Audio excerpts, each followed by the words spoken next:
जरा सोचो, आप ऐसे प्लेनेट पर पहुंच जाओ जहाँ पर बहुत सारे किंगडम्स आपस में लड़ाई कर रहे थे और आप अर्थ से आए हो, तो आप वहाँ पे उड़ भी सकते हो क्योंकि अर्थ पर सभी इंसानों की हड्डियां काफी ज्यादा डेंस होती हैं और ये सारी चीजें उस प्लेनेट का कोई भी नहीं कर सकता था। कुछ ऐसा ही होता है इस आदमी के साथ। वहाँ के लोग उस आदमी की पावर्स देखकर तो शॉक ही हो जाते हैं, पर वो आदमी कैसे उन सारे किंगडम्स के झगड़े को सॉल्व करता है और उन सभी किंगडम्स का राजा बन जाता है, ये तो पता करना पड़ेगा। सच में इस प्लेनेट पर इतने खतरनाक क्रिएचर्स है ना जो आपने कभी देखे नहीं होंगे। यहाँ पे हमें एक प्लेनेट दिखाया जाता है जिसका नाम बारसून था और वो सेम टू सेम मार्स जैसा दिख रहा था। वहाँ पर 3 किंगडम्स थे, हीलियम, जोडेंगा और थार्क्स। लेकिन यहाँ पर हीलियम और जोडेंगा वालों में काफी ज्यादा लड़ाई होती रहती है और वो दोनों प्रजातियां एक दूसरे को मारकर प्लेनेट पर कब्जा करने का ट्राई करते हैं। यहाँ पर थार्क्स वो प्रजाति थी जिसमें ये 4 हाथों वाले अजीब अजीब क्रिएचर्स रहते थे और वो लोग किसी से भी लड़ना नहीं चाहते थे। यहाँ पर हीलियम और जोडेंगा वालों में लड़ाई होती ही रहती है और वो दोनों प्रजातियां एक दूसरे को नष्ट करने में तुली थी।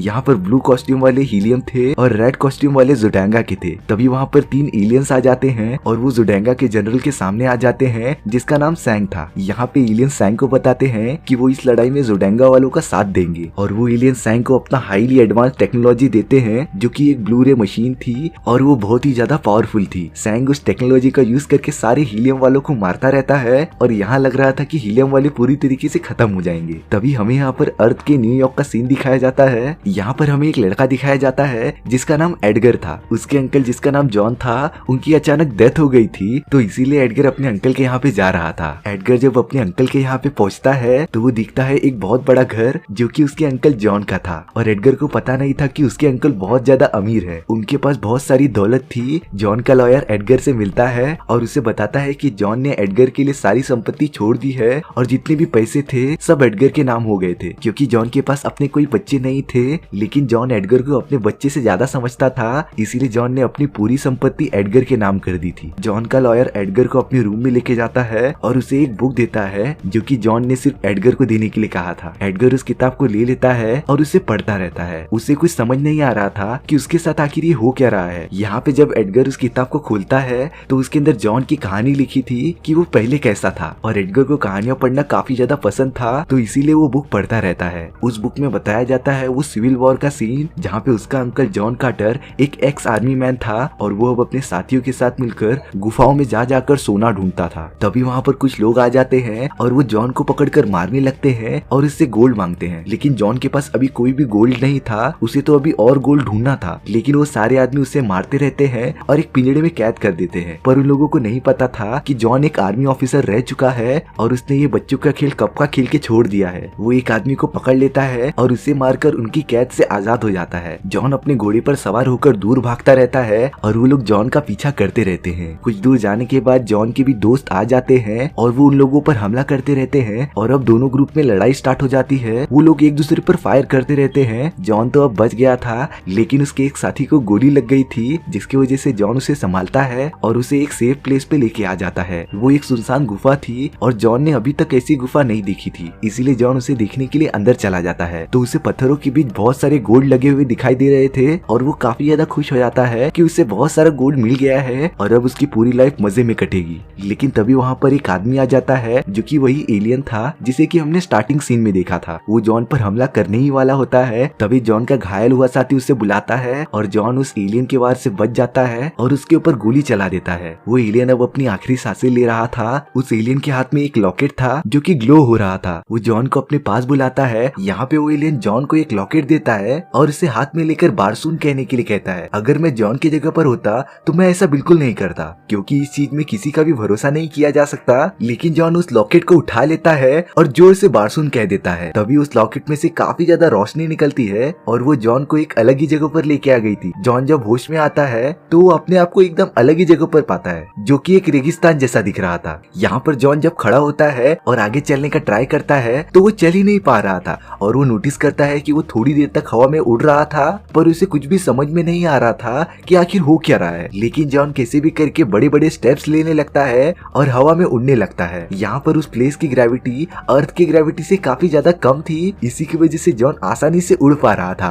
वो कैसे भी करके एक चट्टानी इलाके में पहुंचता है और वहाँ से उसे कुछ भी नहीं दिख रहा था और वो एरिया पूरा खाली था। वो कुछ अंडों को देखता है जिसमें से कुछ अलग अलग टाइप के क्रिएचर्स निकलने लगे थे और तभी वहाँ पर अजीब टाइप के क्रिएचर्स आ जाते हैं जिनके 4 हाथ सकते और वो जॉन पर हमला भी करने लगते हैं। जॉन उनके वार से बचने के लिए हवा में जंप लगा देता है और वो काफी ज्यादा ऊंचा उड़ता रहता है। वो सारे क्रिएचर जॉन को मारने ही जाने वाले थे, तभी उन सभी का लीडर उन्हें आकर रोक देता है। वो जॉन के पास जाता है और उसे जॉन काफी ज्यादा इंटरेस्टिंग लग रहा था, क्योंकि जॉन आसानी से इतना ऊंचा जंप कर ले रहा था जो कि वहाँ पे कोई भी नहीं कर पाता था। उन क्रिएचर्स को थार्क्स कहा जाता था, लेकिन जॉन उनकी कोई भी बात समझ नहीं पा रहा था, क्योंकि वो क्रिएचर्स किसी दूसरे लैंग्वेज में बात कर रहे थे। और वो क्रिएचर जॉन को वापस जंप करने के लिए कहते हैं, क्योंकि उन्हें ये देखने में काफी ज्यादा अच्छा लग रहा था। लेकिन जॉन अपने गन निकालता है और उन क्रिएचर पर फायर करने लगता है, लेकिन वो क्रिएचर जॉन को पकड़ लेता है और जॉन को बेहोश कर देता है। यहाँ पे हीलियम प्रजातियों का सीन दिखाया जाता है, जहाँ पर किंग की बेटी जिसका नाम देजा होता है, उसने अपने डैड के लिए एक ऐसी मशीन बनाई थी जो कि दुश्मनों को मार सकती थी। जैसा कि आपको पता है कि जोडांगा वाले हीलियम वालों पर हमला करते ही रहते हैं और वो उनके प्रजातियों पर कब्जा करना चाहते हैं। अब तो वो एलियंस भी जोडांगा वालों के साथ हैं और सैंग के पास वो ब्लू रे टेक्नोलॉजी है और वो काफी ज्यादा पावरफुल है। तो देजा ने उसी टेक्नोलॉजी को देखते हुए उसके जैसे ही एक मशीन बनाई थी जो कि ब्लू रे को जनरेट कर सकता था और वो उसकी जितनी ही पावरफुल थी। जब वो सब उस मशीन को देखते हैं तब वो मशीन बीच में ही काम करना बंद कर देती है और वो पूरी तरीके से खराब हो जाती है। देजा काफी ज्यादा नाराज हो जाती है, क्योंकि वो अपने फादर की हेल्प नहीं कर पा रही थी। सैंग कैसे भी करके देजा से शादी करना चाहता था, क्योंकि इससे वो हीलियम का राजा बन जाएगा और हीलियम की पूरी प्रजाति उसके अंडर आ जाएगी। यहाँ पे वो सारी क्रिएचर जॉन को अपनी बस्ती में लेके आ जाते हैं और जैसे लग रहा था कि वो जॉन की बलि देने वाले हैं, लेकिन ऐसा नहीं होता।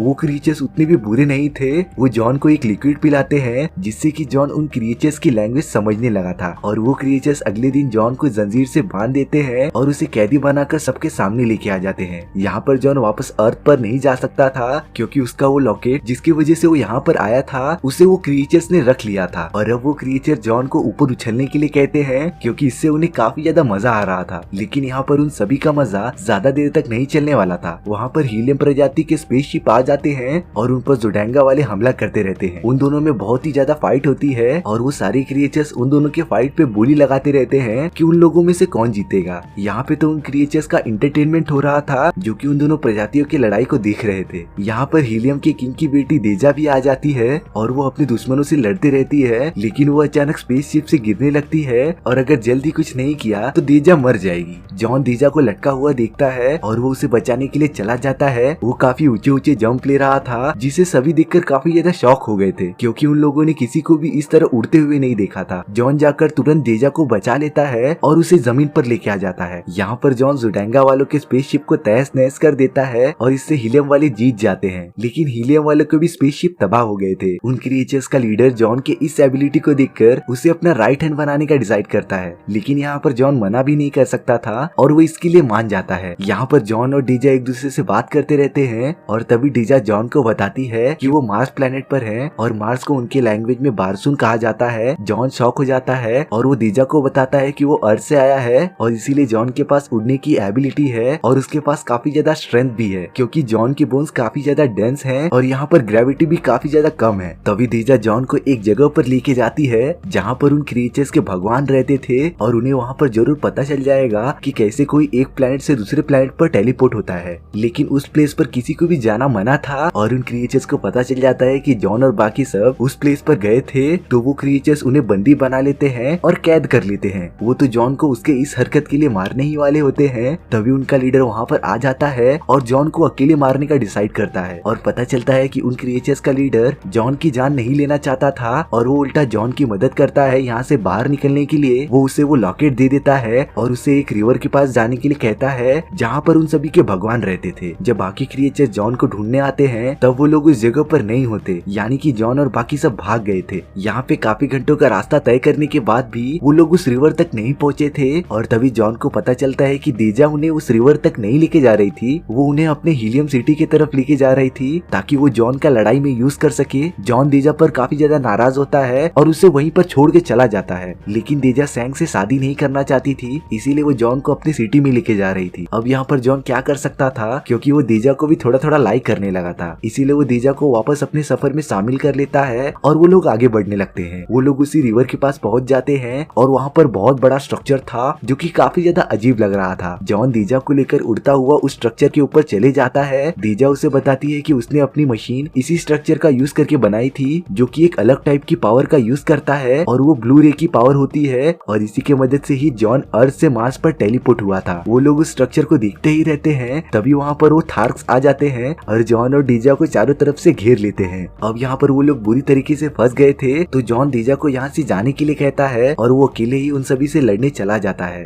उसके साथ एक छोटा सा क्रिएचर भी होता है जो उसका साथ दे रहा था। जॉन उड़ते हुए उन सभी पर हमला कर देता है और उन सभी को मारते रहता है। तभी वहाँ पर हीलियम सिटी वाले आ जाते हैं और उन क्रिएचर्स पर हमला करते रहते हैं ताकि वो जॉन को बचा सके। यहाँ पर जॉन लड़ाई में काफी ज्यादा घायल हो चुका था और हीलियम वाले जॉन को बचाकर अपने यहाँ लेके आ जाते हैं। यहाँ पर डीजा जब अपने सिटी पहुँचती है तो वो सैंग को वहाँ पर देखती है और उसे मारने के लिए चले जाती है। हीलियम वाले उसे रोकते हैं और बताते हैं कि सैंग उनकी सिटी पर अब कभी हमला नहीं करेगा, लेकिन इसके लिए डीजा को सैंग से शादी करनी पड़ेगी। डीजा काफी सोचने के बाद इसके लिए मान जाती है क्योंकि उसके इस सेक्रीफाइस से उसकी पूरी प्रजाति बच सकती थी। यहाँ पर जॉन को होश आता है और वो अब हीलियम सिटी में था। डीजा जॉन को मिलती है और उसे उसका वही लॉकेट दे देती है जिससे कि वो वापस अर्थ पर जा सकता था। डीजा जॉन से रिक्वेस्ट करती है कि वो वापस अर्थ पर चला जाए और इसी में उसकी भलाई थी। तभी वहाँ पर वो सोल्जर्स आ जाते हैं और जॉन वहाँ से चला गया था, लेकिन ऐसा नहीं था। जॉन कहीं भी नहीं गया था, वो ऊपर जाकर छुपा हुआ था। जॉन छुपते हुए उनके महल में यहाँ से वहाँ जाता रहता है। तभी वहाँ पर डीजा की माँ आ जाती है और जॉन को रोक देती है। वो उसके ऊपर ब्लू रे से फायर करती है और तभी हमें पता चलता है कि वो डीजा की माँ नहीं बल्कि वो एलियन था जो जॉन पर नजर रख रहा था। अब जॉन उनके कब्जे में आ गया था और यहाँ पर डीजा की शादी की तैयारी होने लगती है। अब यहाँ पर जॉन को एक सोल्जर लॉक लगा देता है और वो लॉक सिर्फ वही सोल्जर खोल सकता था, जिसकी वजह से जॉन अपनी बॉडी मूव नहीं कर पा रहा था। और वो एलियन जॉन से बात करता रहता है कि सैंग डीजा से शादी करके वो हीलियम को पूरा कब्जे में कर लेगा और इसके बाद वो सारे एलियंस पूरे मार्स पर कब्जा कर लेंगे। वो सिर्फ सैंग का इसीलिए साथ दे रहे थे कि वो हीलियम को अपने कब्जे में कर ले। अब यहाँ पर जॉन को जान से मारने के लिए लेके जाया जाता है। तभी वहाँ पर जॉन का वो छोटा सा क्रिएचर दोस्त आ जाता है और वहाँ पर तबाही करने लगता है। वो उस सोल्जर के हाथ पे लगा हुआ लॉक तोड़ देता है जिससे कि जॉन आजाद हो जाता है। तभी जॉन मौका देखकर एक शिप में बैठ जाता है और वहाँ से उड़कर भागने लगता है, लेकिन जॉन को वो शिप उड़ाना नहीं आता था और वो थोड़ी दूर जाकर ही क्रैश हो जाता है। जॉन जाकर जहाँ पे गिरा था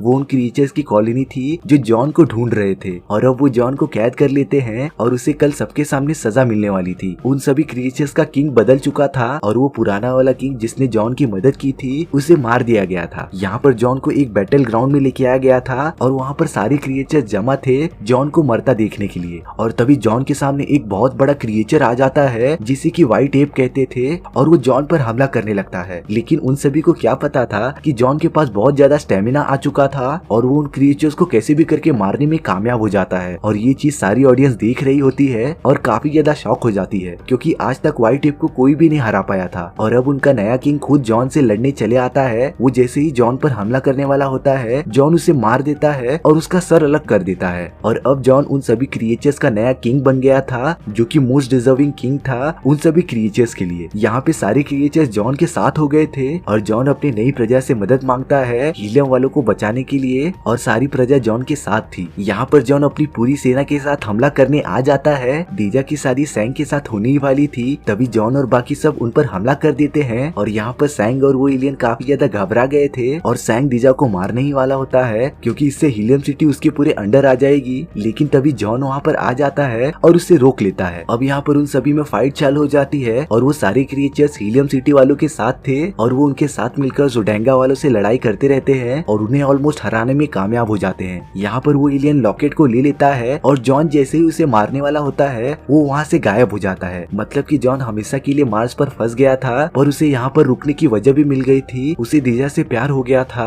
और वो डीजा को प्रपोज भी कर देता है शादी के लिए। डीजा भी जॉन के साथ शादी करने के लिए मान जाती है और वो दोनों शादी करके साथ साथ रहने लगते हैं। अब जॉन पूरे बारसुन का किंग था। एक दिन जॉन और डीजा बालकनी में बात कर रहे होते हैं और डीजा अंदर चले जाती है। तभी जॉन के सामने वो एलियन आ जाता है और जॉन की बॉडी पर वो लॉकेट रख देता है जिससे कि जॉन वापस टेलीपोर्ट हो जाता है अर्थ पे। यहाँ पर उसके बॉडी पर काफी ज्यादा धूल लग गई थी और उसके दाढ़ी और बाल काफी ज्यादा बढ़ चुके थे। यहाँ पर जॉन उसी गुफे में अपनी आंखें खोलता है जहाँ से वो मार्स पर टेलीपोर्ट हुआ था। यहाँ पर उसे पता चलता है कि बहुत साल बीत चुके हैं और उसका साथी जो कि घायल हो चुका था वो तो कंकाल बन चुका था। जॉन उसी लॉकेट को ढूंढता रहता है क्योंकि वो वापस मार्स पर जाना चाहता था। उसे लॉकेट तो नहीं मिलता है पर गुफे में बहुत सारे गोल्ड मिल जाते हैं जो कि क्वांटिटी में बहुत ज्यादा थे। अब यहाँ पर जॉन उस सोने का यूज करके काफी ज्यादा अमीर हो गया था और वो अपने पैसे का यूज करके बहुत सारे माइनिंग सेंटर्स खोलता है क्योंकि उसे पता था कि उस जैसे लॉकेट अर्थ पर अभी भी है और वो उन्हें ढूंढकर वापस मार्स पर जाना बचाना चाहता था। और एक दिन जॉन की टीम को वो लॉकेट मिल जाता है जिसका यूज करके वो मार्स पर चला जाता है और उसकी बॉडी पूरी तरीके से पैरालाइज हो गई थी। यहाँ पर अगर उसके बॉडी को कुछ भी किया गया तो उसे मार्स पर भी पेन होगा क्योंकि वो दोनों बॉडीज एक दूसरे से कनेक्टेड है। तो इसीलिए जॉन के लोग उसके बॉडी को एक घर में छुपा देते हैं जिसे सिर्फ अंदर से खोला जा सकता था। और यहाँ पर जॉन लिखता है कि एडगर को उसे कैसे भी प्रोटेक्ट करना पड़ेगा और जॉन की बॉडी को उन एलियन से बचाना पड़ेगा। और यहाँ पर एडगर को सब कुछ समझ जाता है और वो उसी घर की तरफ भागने लगता है जहाँ पर जॉन की बॉडी रखी हुई थी। हालांकि वो दरवाजा अंदर से ही खुलता था, लेकिन उस बुक में जॉन ने मेंशन किया था कि वो दरवाजा एक पासवर्ड से खुलता था और वो पासवर्ड एडगर को पता था जो कि था डियर नेड। और जॉन एडगर को प्यार से नेड करके पुकारते थे। एडगर जैसे ही पासवर्ड बोलता है तो वो दरवाजा खुल जाता है। तभी एडगर के पीछे से वो एलियन आ जाता है और उसे मारने ही वाला होता है। तभी उस एलियन को पीछे से कोई मार देता है और वो और कोई नहीं एडगर का अंकल जॉन था। जॉन उस एलियन से वो लॉकेट ले लेता है और यहाँ पर एडगर कुछ भी समझ नहीं पा रहा था। जॉन एडगर को बताता है कि उसे वो लॉकेट कभी मिला ही नहीं था और उसने उन एलियंस को फंसाने के लिए ये प्लान बनाया था और मरने का नाटक किया था। और अब वो लॉकेट जॉन के पास था। वो एडगर को अब रियल में उसके बॉडी को प्रोटेक्ट करने के लिए कहता है और जॉन उस घर के अंदर चला जाता है। वो जाकर सो जाता है और उस लॉकेट को पकड़कर बात सुन कहता है और हमारी स्टोरी भी यहीं पर खत्म हो जाती है। सो व्यूअर्स, आपको ये स्टोरी कैसी लगी प्लीज कमेंट सेक्शन में बता दो। और अगर आपको मेरा एक्सप्लेनेशन 1% भी अच्छा लगा हो तो प्लीज वीडियो को लाइक एंड चैनल को सब्सक्राइब जरूर कर लेना, क्योंकि इससे मुझे मोटिवेशन मिलेगा आपके लिए इसी तरीके की मजेदार स्टोरी ढूंढ के लाने के लिए। तो मिलते हैं नेक्स्ट वीडियो में।